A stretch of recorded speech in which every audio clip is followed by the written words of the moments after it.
En la cordillera de los Andes, a 6.700 metros de altura, en la cima del volcán Llullaillaco, en la Argentina, un grupo de investigadores encontró en 1999 un santuario que contenía 3 fardos funerarios.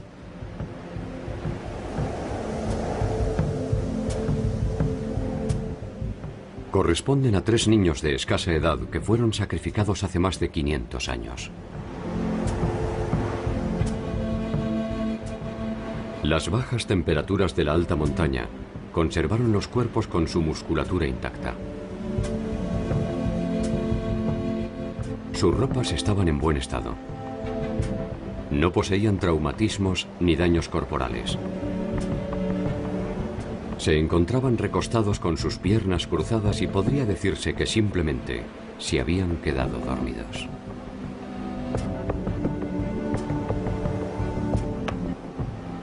Uno de los cuerpos pertenece a una niña, bautizada por los investigadores como la doncella. Tenía solo 15 años.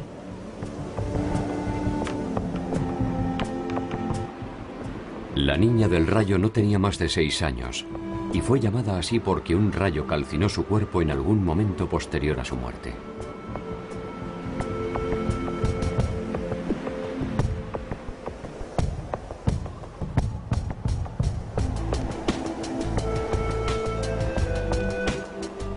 El tercer cuerpo, el niño, tenía solo 7 años.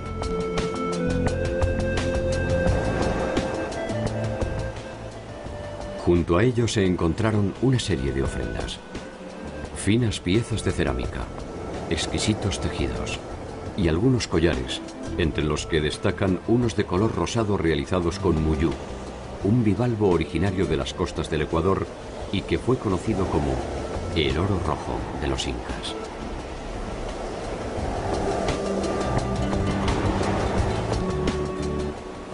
¿Cómo y para qué el muyú fue a dar a la cima de un volcán a miles de kilómetros del Ecuador?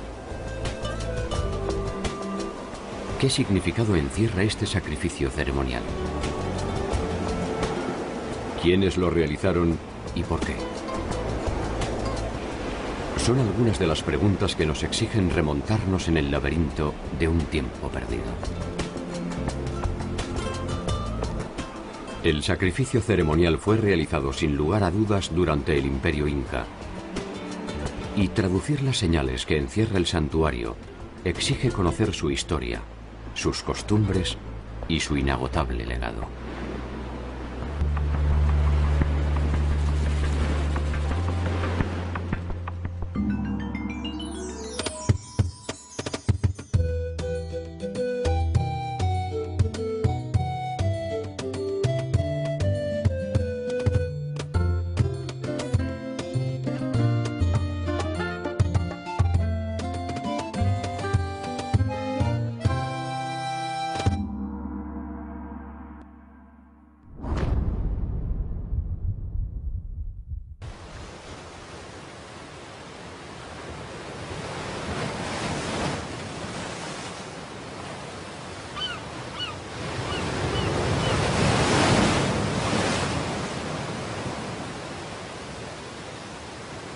El muyú, oro rojo u oro de los incas, se reproduce en aguas cálidas al norte de Perú y el Ecuador y responde al nombre científico de Spondylus. Tenía para los incas un significativo contenido ornamental, pero también religioso.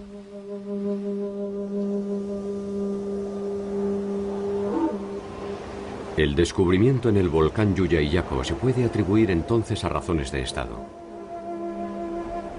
Es probable que alguna amenaza natural, tal vez un temblor o un breve despertar del volcán, haya originado esta ofrenda.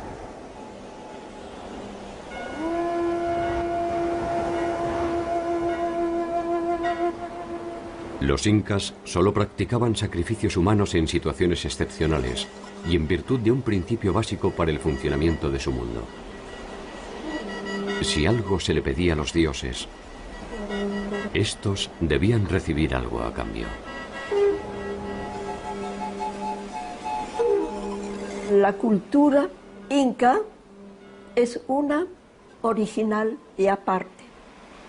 Naturalmente, inca es un término que se usa para los últimos 100 años de la cultura prehispánica.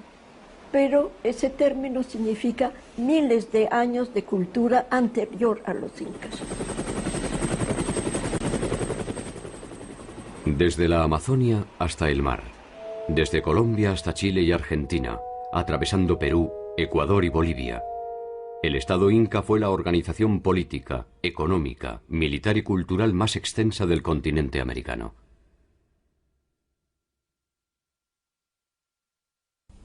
Si hubiera sobrevivido hasta nuestros días, las actuales ciudades de Quito, Guayaquil, Trujillo, Lima, Cuzco, Arequipa, La Paz, Potosí, Salta, Tucumán, Viña del Mar y Santiago de Chile, entre otras, estarían dentro de su territorio.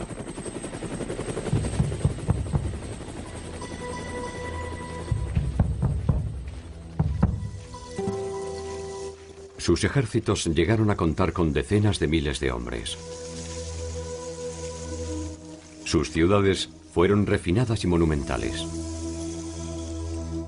Su red de caminos se calcula en más de 20.000 kilómetros. Y su población se ha estimado entre los 12 y los 30 millones de habitantes.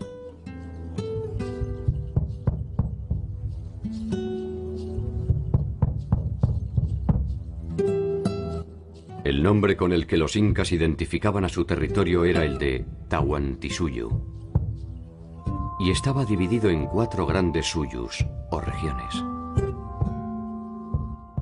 Chincheysuyo, hacia el norte, el Contisuyo, al oeste, Antisuyo, al este, y el Collasuyo, al sur. La referencia a partir de la cual se realizaba esta división era su capital, Cuzco.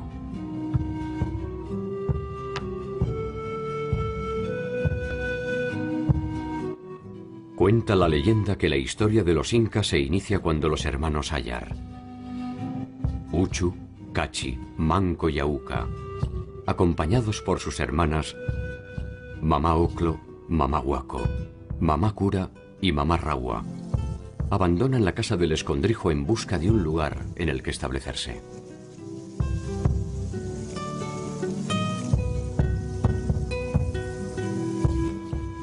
No hay acuerdo a propósito de si se trató de Ayar Manco o de Mamá Huaco, pero uno de los dos fue el que logró enterrar una vara de oro en el lugar en el que se fundaría Cuzco.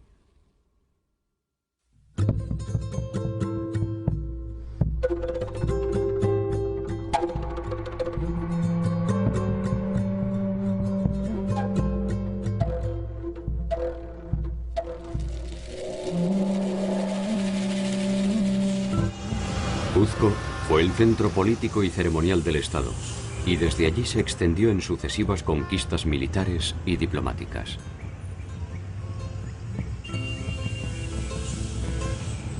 Sin embargo, su imperio fue uno de los más efímeros, y solo se desarrolló con plenitud durante poco menos de 100 años.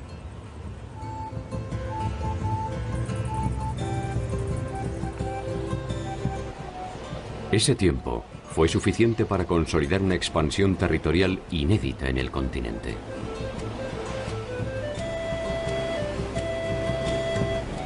A lo largo y a lo ancho de su territorio construyeron obras de infraestructura militar, ceremonial y productiva. Algunas de naturaleza monumental y otras cuya naturaleza es inexplicable.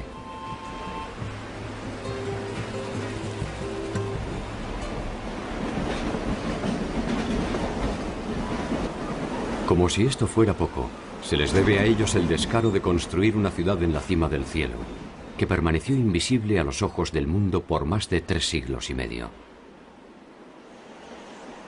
La enigmática Machu Picchu.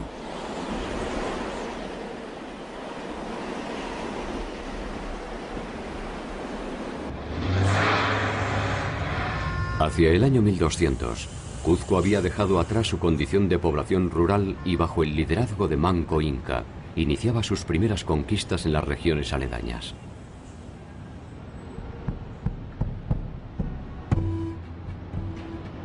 A mediados de 1400, los incas habían sometido a un importante número de poblaciones y comenzaban a dibujar los primeros trazos de su propia leyenda.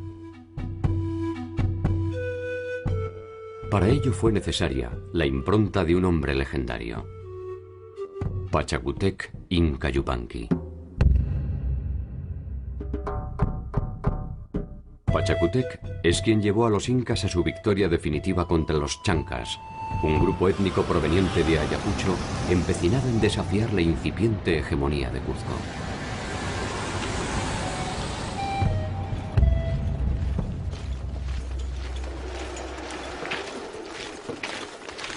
El enfrentamiento entre ambos grupos era histórico e irreversible. En aquella ocasión, los chancas marchaban sobre Cuzco, y Viracocha, que estaba al mando de la ciudad, huye de la misma dejándola sola e indefensa.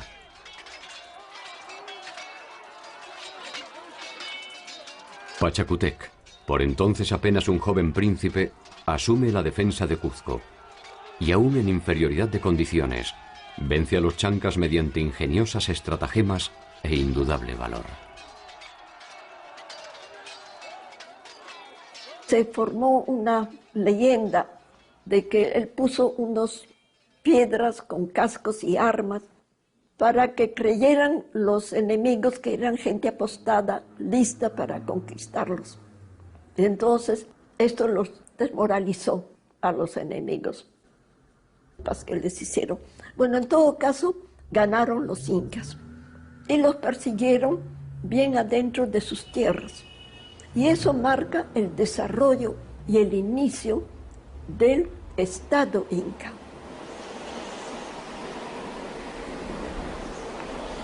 El triunfo inca inicia el liderazgo de Pachacútec, quien recibe en el templo de Inti Cancha el mandato divino para ser, de ahí en adelante, el soberano de todos los incas bajo el nombre de Pachacútec Inca Yupanqui, cuyo significado es el que transforma el mundo.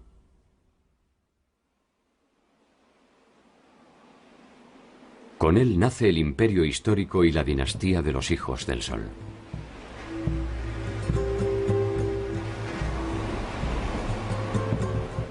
Pachacútec cambia radicalmente la historia de los incas. Hace evacuar el Cuzco y lo reconstruye íntegramente según su propia visión del mundo.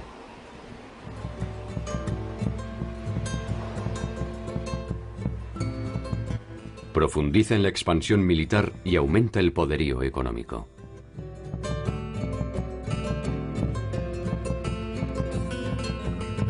La construcción de caminos se transforma en una necesidad estratégica que permite no solo el movimiento de sus tropas, sino la intensificación del intercambio de bienes y servicios.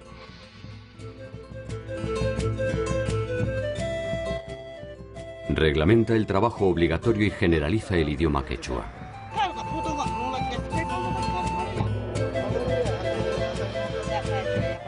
Construye palacios monumentales, casas de descanso, templos y fortalezas en torno a Cuzco, que ahora sí derrama su sombra de poder sobre el territorio.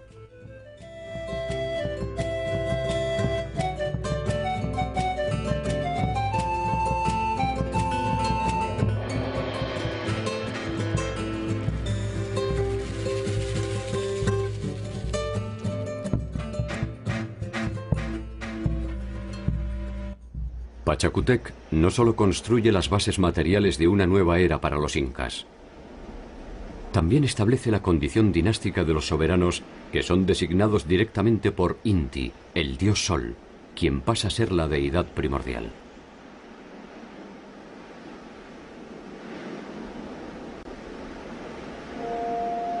Inicia la segunda expansión del Estado. Por su actuación y la de sus generales, derrota a chancas, parcos y chimús y consolida su posesión del área de influencia del antiguo Tiwanaku, a orillas del lago Titicaca.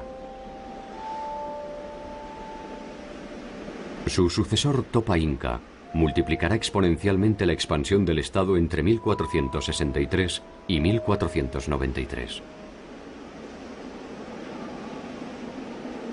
En apenas 30 años llegará hasta Quito, hacia el norte, en el actual territorio de Ecuador, y más allá de lo que hoy es Santiago de Chile, hacia el sur.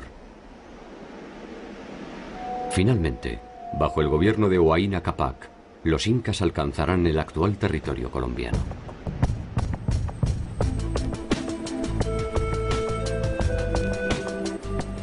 Esta monumental expansión es el fruto de la combinación de un extraordinario poder militar con la decisión política de armonizar un territorio bajo reglas que encuentran su sentido en la milenaria cultura andina.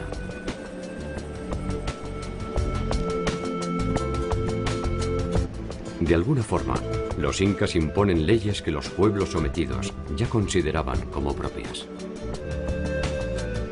En Andes hubo varios señoríos y por eso no era necesario conquistar estas nuevas áreas pueblo por pueblo. Era suficiente ir a capital de estos señoríos y convencer señor rey anterior que si se hacen un acuerdo con el Inca, él puede mantener su posición privilegiada, y si se aceptaba esta oferta de los incas, él recibía muchos dones. Respaldado por su ejército, el Inca realizaba una serie de obsequios al futuro miembro del Estado, ofreciendo a cambio su protección y sus conocimientos.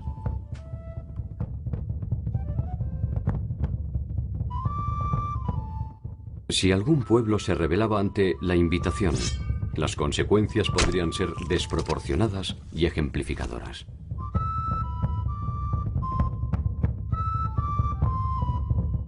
Se dice que durante la campaña a Tumbes, los huancahuilcas que habían traicionado a Topa Inca fueron sometidos por Huayna Cápac, quien como represalia ejecutó a una 10ª parte de la población.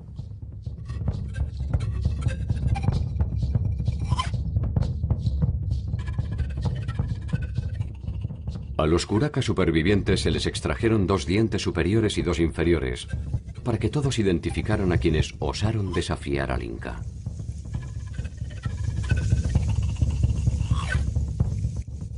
Este castigo era de naturaleza hereditaria y alcanzaba a todos los descendientes por siempre jamás.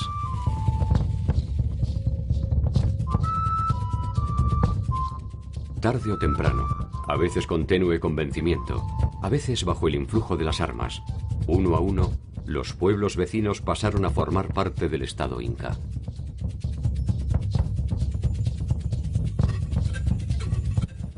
Pese a la característica compulsiva de los acuerdos, estos se basaban en uno de los principios básicos del funcionamiento de las relaciones andinas: el principio de reciprocidad.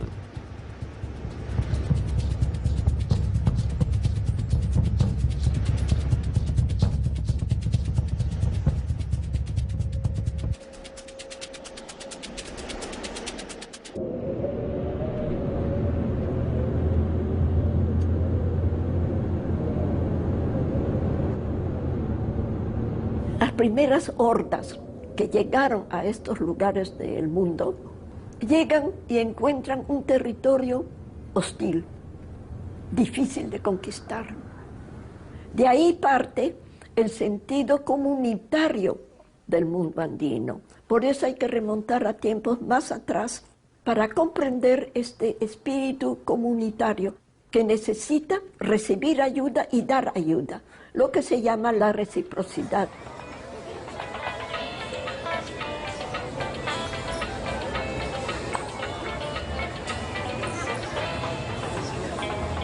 La reciprocidad viene de ahí.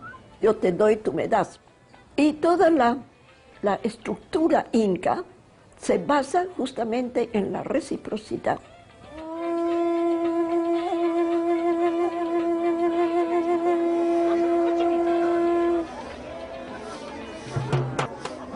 El principio de reciprocidad regía todas las relaciones del mundo andino. Las del Estado con sus habitantes, las de sus habitantes entre sí, e incluso las sobrenaturales, es decir, la comunicación con los dioses. Esta última daba origen a una reciprocidad distinta, la reciprocidad asimétrica. Las ofrendas realizadas a los dioses podían no tener contraprestación por parte de estos. América no conocía moneda, entonces tenía que tener otra cosa para sustituir la moneda. Acá no había venta ni compra, había la reciprocidad y la unidad de valores. Por tantos granos que yo te doy, tú me das tantos recipientes de chicha. Y no había la idea de lucro, sino de intercambio.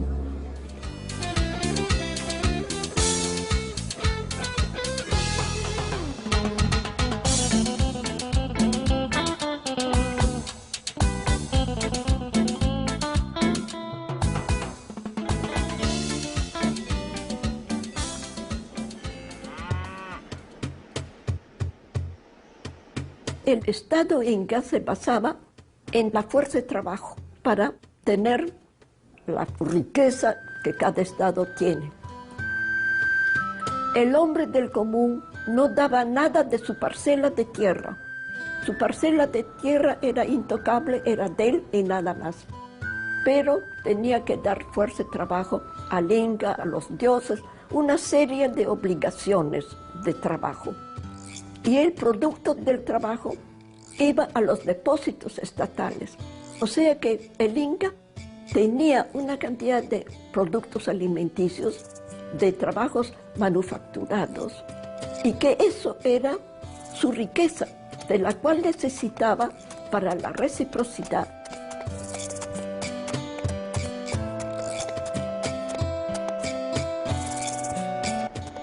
Así como en la naturaleza, la noche sigue al día y la cosecha a la siembra, el hombre se integraba a la sociedad mediante el aporte de su trabajo durante un ciclo que podía ser variable de acuerdo a la actividad a desarrollar.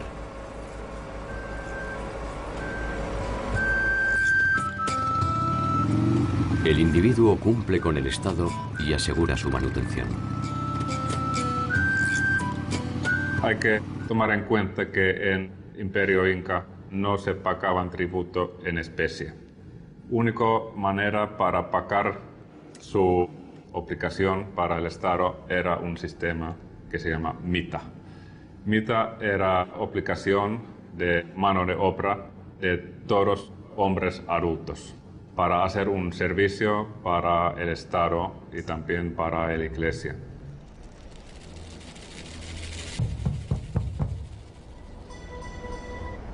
La mita podía prestarse no solo en la producción de bienes, sino también en la construcción de palacios, trabajando en las minas o en el mantenimiento y expansión de la red de caminos.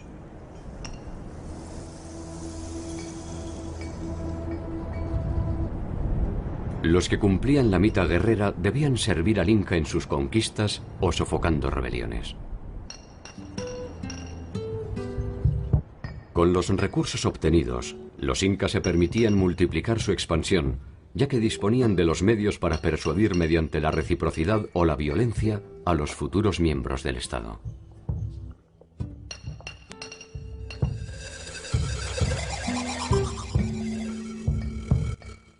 El trabajo era un valor fundamental de la sociedad incaica, y como tal, la holgazanería era castigada severamente. Existían, sin embargo, periodos establecidos para el descanso y el esparcimiento. Otros tribus pagaban este tributo bailando para Inca. Sabemos que, por ejemplo, en Callabaya, una parte de población tenía que especializarse en baile y canto. Y cuando hubo unos actos importantes del Estado, ellos estaban bailando y cantando. Era su servicio del Estado. En el Imperio Inca era muy importante que todos jóvenes adolescentes tenían que casarse, porque cuando se casaba tenían todas las obligaciones para trabajar para el Estado. Y por eso anualmente estos gobernadores incas viajaban a las provincias y obligaron a mujeres y hombres a tomar su pareja y casarse.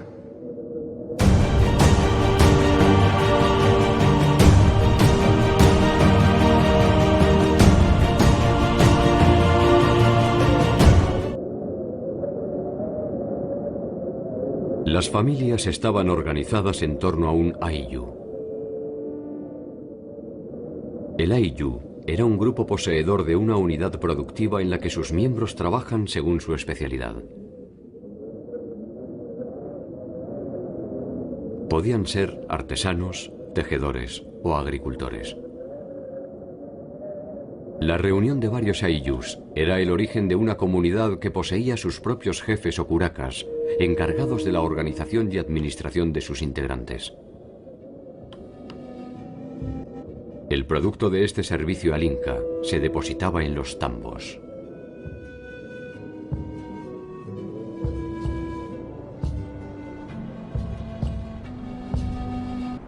Los tambos eran depósitos que funcionaban como núcleos de enlace entre las poblaciones y, de acuerdo a sus proporciones, podían ser, además, centros administrativos, residencias de descanso o meros puestos de relevo.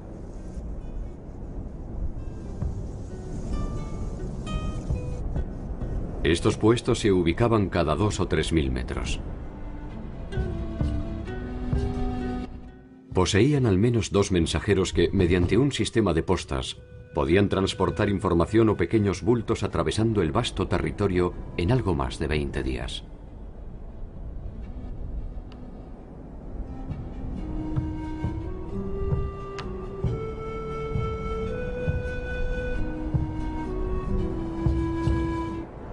Los caminos y los sofisticados puentes colgantes enlazaban el territorio y eran un elemento primordial de infraestructura estatal.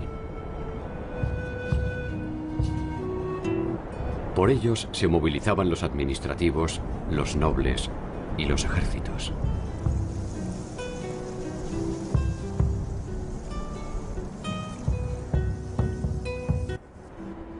Una suerte de inteligencia estatal estaba conformada por los tucuiricus, los que todo lo ven, que velaban por el orden y el cumplimiento de la voluntad del Inca.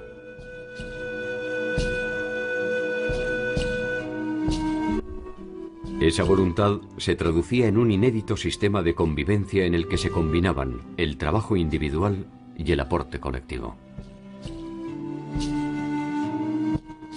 Cada victoria obtenida era el germen de una nueva conquista. Se aumentaban las tierras de cultivo, eligiendo las más productivas de los pueblos sometidos. Se acrecentaba así el poder del Inca en la misma medida en que se debilitaba el señorío conquistado. El Estado Inca era muy jerárquico, así que para los incas, clases sociales y distancia entre las clases sociales era una cosa básica.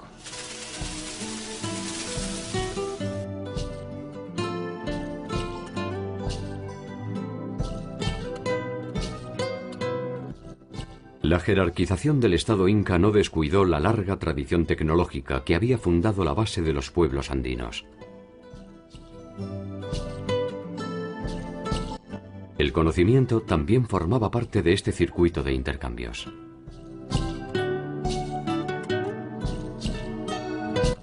En la localidad de Moray existe aún un centro para la experimentación tecnológica agraria que reconstruye una serie de ecosistemas donde realizar pruebas para diversificar los cultivos.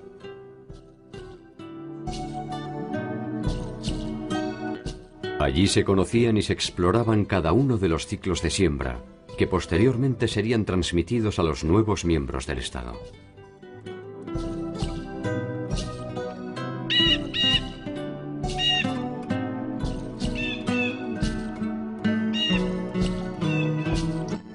La ciudadela de Pisac fue la primera construcción realizada por el gran Pachacútec.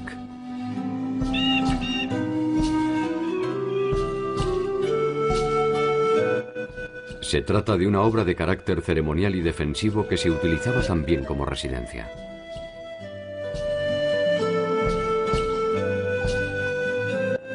Estas construcciones monumentales y exquisitas aumentaban el prestigio de los incas y le daban a Cuzco una imagen de invulnerabilidad que permitía aplacar cualquier intento de rebelión en los pueblos sometidos.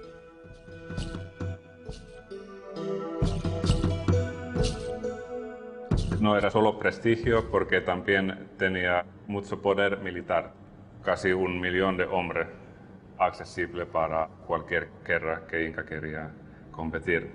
Y era una combinación de poder real y poder simbólico. Cuzco llegó a albergar más de 300.000 personas en el momento de la llegada de Pizarro, al mando del ejército invasor. Lo que empezó como una aldea rústica se transformó íntegramente bajo el gobierno de Pachacútec.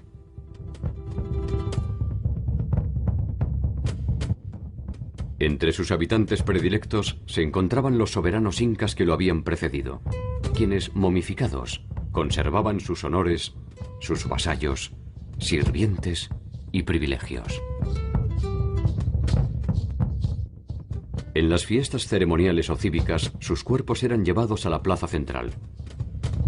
Participaban así de los rituales y festejos en su calidad de soberanos.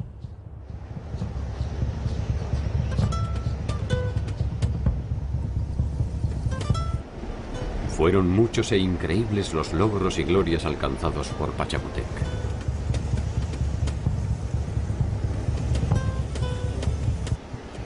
Tal vez el Inca jamás imaginó que lo que perduraría con mayor influjo sobre la posteridad sería la inexpugnable Machu Picchu.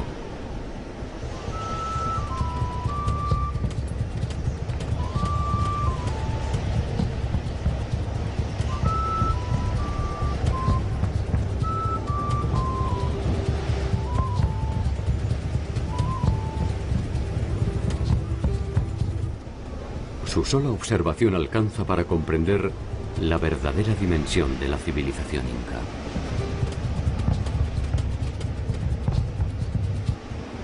Construida en el siglo XV, permaneció oculta a los ojos de los extranjeros hasta ya entrado el siglo XX.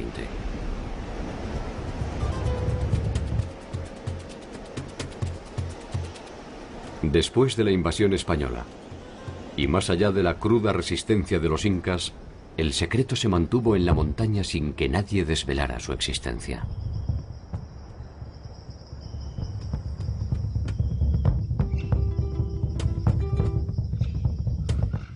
¿Se trató quizás de un pacto de silencio? ¿O fueron silenciados todos aquellos que conocían su ubicación?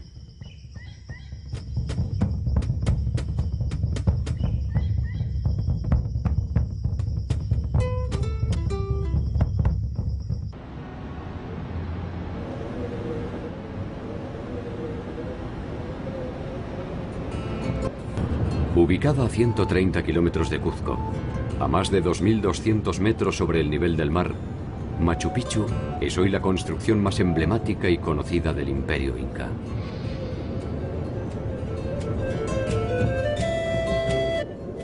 El azaroso camino que lleva hasta ella se confunde en los escarpados secretos del cielo y la montaña.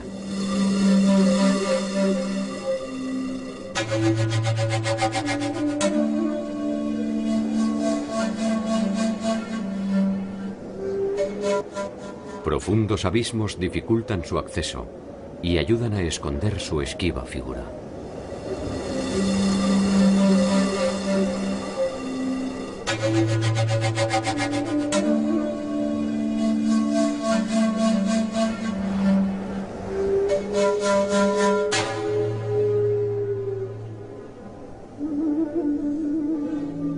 La implacable belleza de la ciudad y el ámbito en torno a sus construcciones nos permiten suponer que sus fines ceremoniales y defensivos se complementaban con un espacio para el descanso y el recogimiento.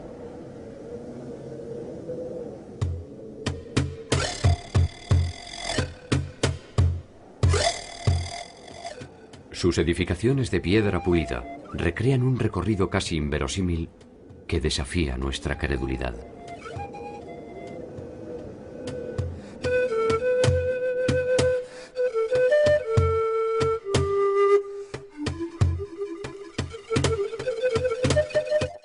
Se supone que estaba dividida en 3 áreas. El llamado barrio popular, el área de los sacerdotes y la nobleza, y el sector ceremonial o sagrado destinado a la adoración de Inti, el dios Sol. Tres construcciones sobresalen en el área ceremonial. El Intihuatana, o lugar donde se amarra el sol. Una construcción de piedra pulida que parece representar el cerro Huayna Picchu, ubicado frente a la fortaleza. El Intihuatana era a la vez un altar y un sistema de medición del tiempo mediante la combinación de luces y sombras.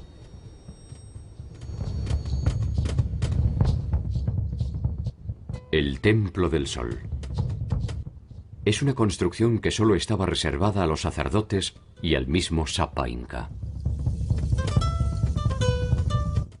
Por último, el Templo de las Tres Ventanas. Es probablemente una estilizada representación del Tampu-Tocco, el lugar desde el que los hermanos Ayar iniciaron el periplo que terminaría con la fundación de Cuzco.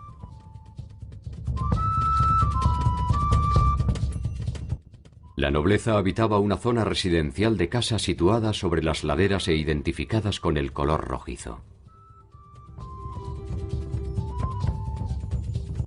Otras edificaciones estaban destinadas a los castigos y encierros, y se presupone la utilización del mausoleo monumental para ritos y ceremonias de importancia.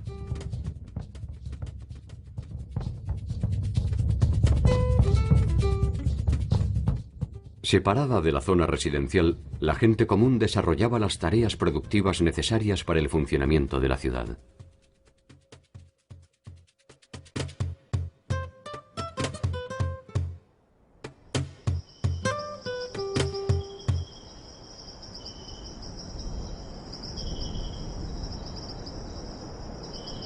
Los incas conocían y utilizaban el plano inclinado en sus construcciones. Pero aún así, resulta difícil imaginar cómo fueron transportadas esas piedras hasta el lugar que termina abruptamente en un abismo de 600 metros de profundidad.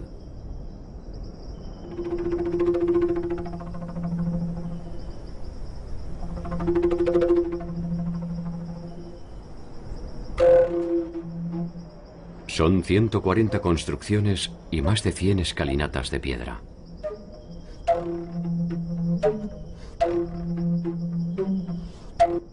En su traza y en su entorno se puede pasar fácilmente del ámbito rural al urbano casi sin solución de continuidad.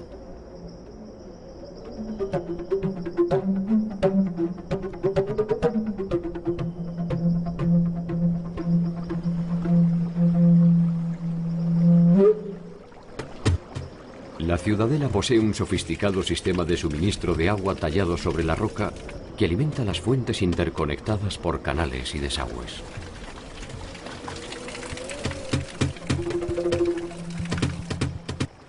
Un original sistema de riego se alimenta de este fluido vital conducido con inteligencia y moderación hacia las terrazas de siembra.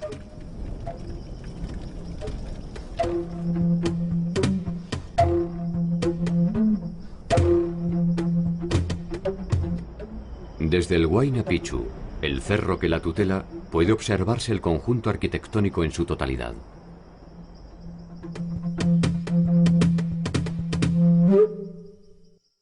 Abandonarse unos instantes a su contemplación es sustraerse de nuestro tiempo y apreciar la espiritualidad de ese espacio que vio los mejores tiempos de los incas.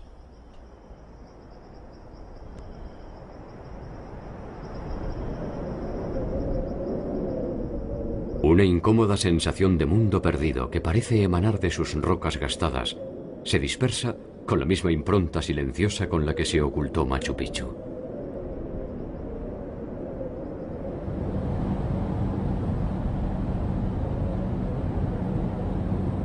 Si uno se deja arrastrar por los caminos del presente, no tardará en observar las mismas prácticas milenarias que perfeccionaron los incas.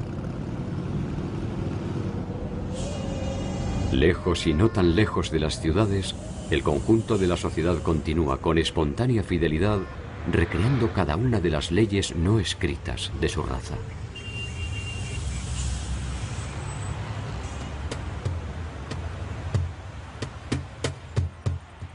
Cuzco era la sede del gobierno, y Machu Picchu parece haber sido un refugio secreto. Los tambos, las fortalezas, y las ciudadelas formaban parte del circuito que el Inca realizaba en su territorio.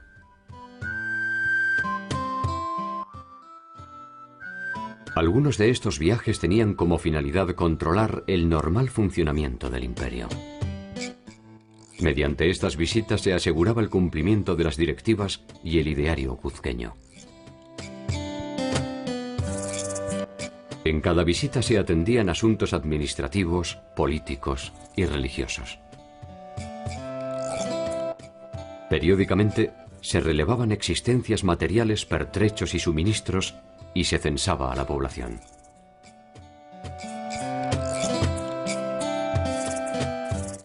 Mediante los quipus se almacenaba esta información que permitía conocer con exactitud la cantidad de bienes y habitantes del imperio.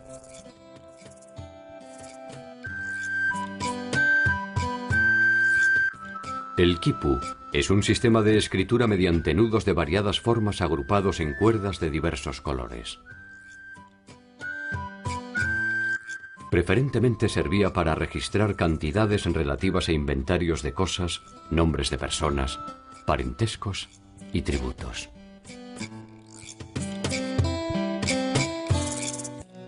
El quipu consta de una cuerda principal, sin nudos, de la cual penden otras, generalmente anudadas de diversos colores, formas y tamaños, llamadas cuerdas colgantes. Los especialistas contemporáneos piensan que los colores, y quizás la forma del trenzado de las cuerdas, indican los objetos, mientras que los nudos harían referencia a las cantidades, incluyendo al número 0.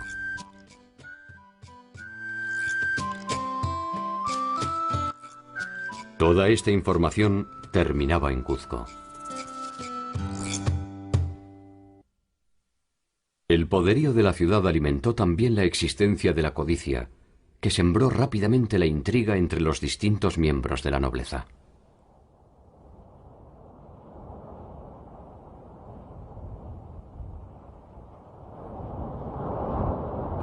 La dimensión de las ambiciones creció con la misma voracidad que el mapa del imperio.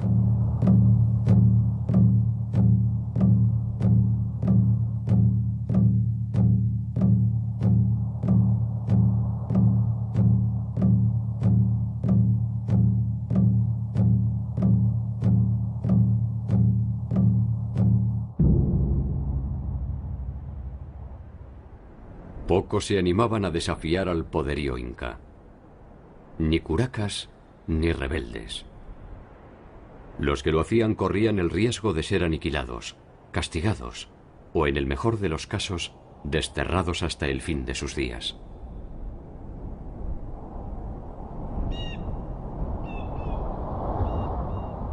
El poder que ostentaban los incas devenía directamente de sus dioses. Difícilmente algún hombre podía enfrentarse a ese mundo sobrenatural.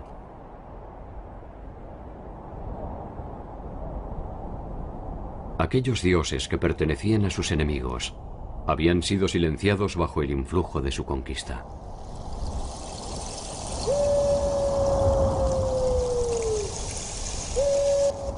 Hacia el norte de la ciudad de Lima se encuentra el adoratorio de Pachacamac, una de las deidades del mundo antiguo que los incas veneraban.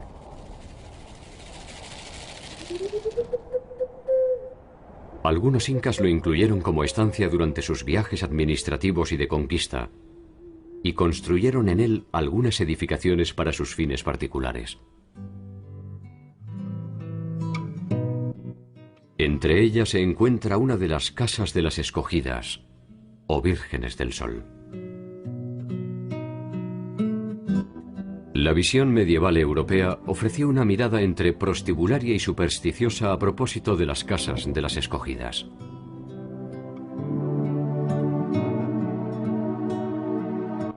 La influencia de la mujer en la sociedad incaica definió muchos de los eventos trascendentes de la historia andina. La formación de la mujer jugaba un papel central en el calculado diseño de la sociedad. A las llamadas vírgenes del sol se las elegía entre las niñas más hermosas del imperio cuando tenían entre 8 y 10 años.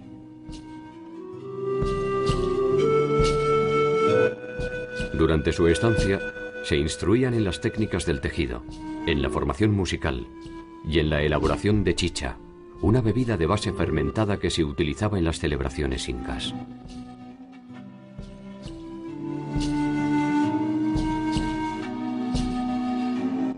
Realizaban estas tareas bajo la supervisión de una mujer mayor identificada como Mamaconda.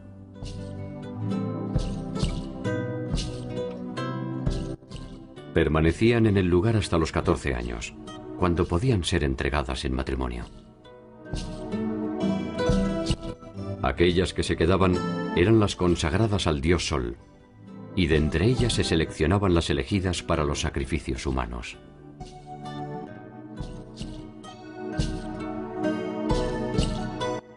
Una de ellas, portando un collar de muyú que fuera traído de las remotas costas del Ecuador al norte del imperio, abandonó un día una de estas casas para marchar en cortejo hacia el lejano sur, donde el volcán Yuyayaco había expresado en su idioma el enfado de los dioses.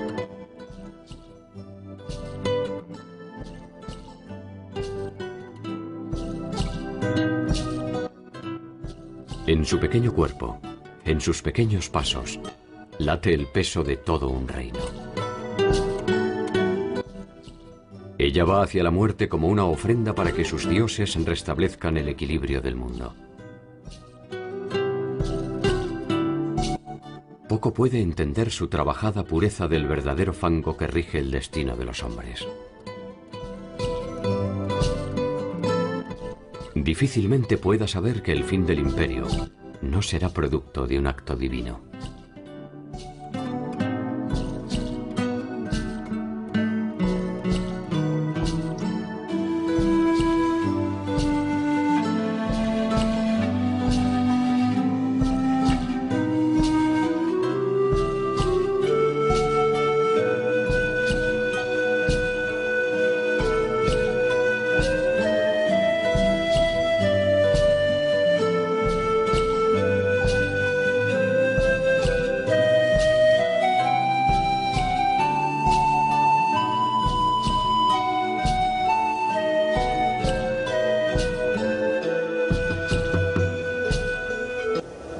Una sucesión de hechos inesperados cambiaría el equilibrio del Estado inca. Hacia 1493 se inicia el gobierno de Huayna Cápac, que traslada el eje de Cuzco hacia Quito, donde fija su residencia en forma casi permanente.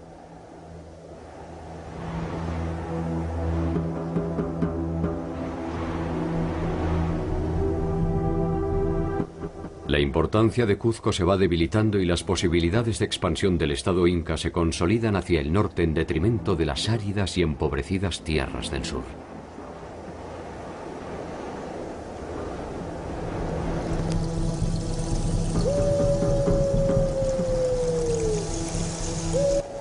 La muerte de Huayna Cápac dará inicio a las intrigas palaciegas que terminarán enfrentando a Cuzco y Quito.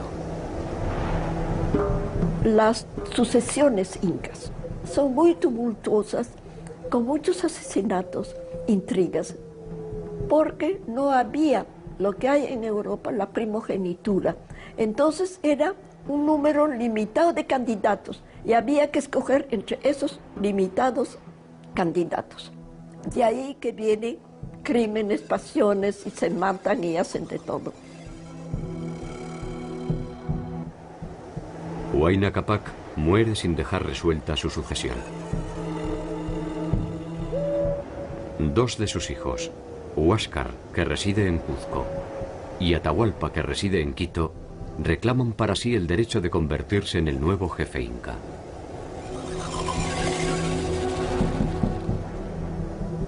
Por un tiempo, ambos comparten tensamente el control del Tahuantinsuyo.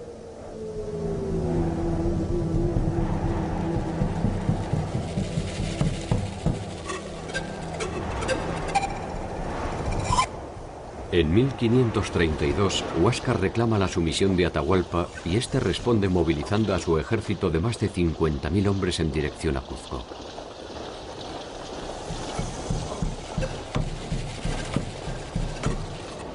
Fue el principio del fin del imperio más extenso de América.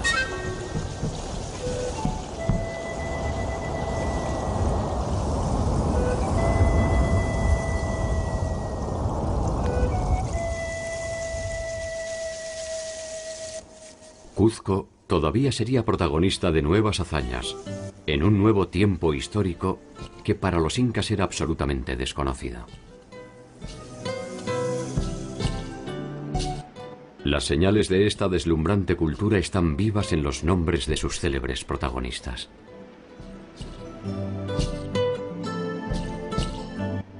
Por debajo de ellos, más allá del poder de sus ejércitos, más allá de sus intrigas palaciegas o de su temor reverencial, más allá de sus ciudades y sus monumentos, más allá de sus goces y sus derrotas, de sus miserias y de sus sombras. Anónimamente, por encima y por debajo de las marcas doradas de la historia, el hombre andino espera, encerrado en sus propias tradiciones, un nuevo tiempo en el que sus dioses no repetirán el oprobio de abandonarlos definitivamente.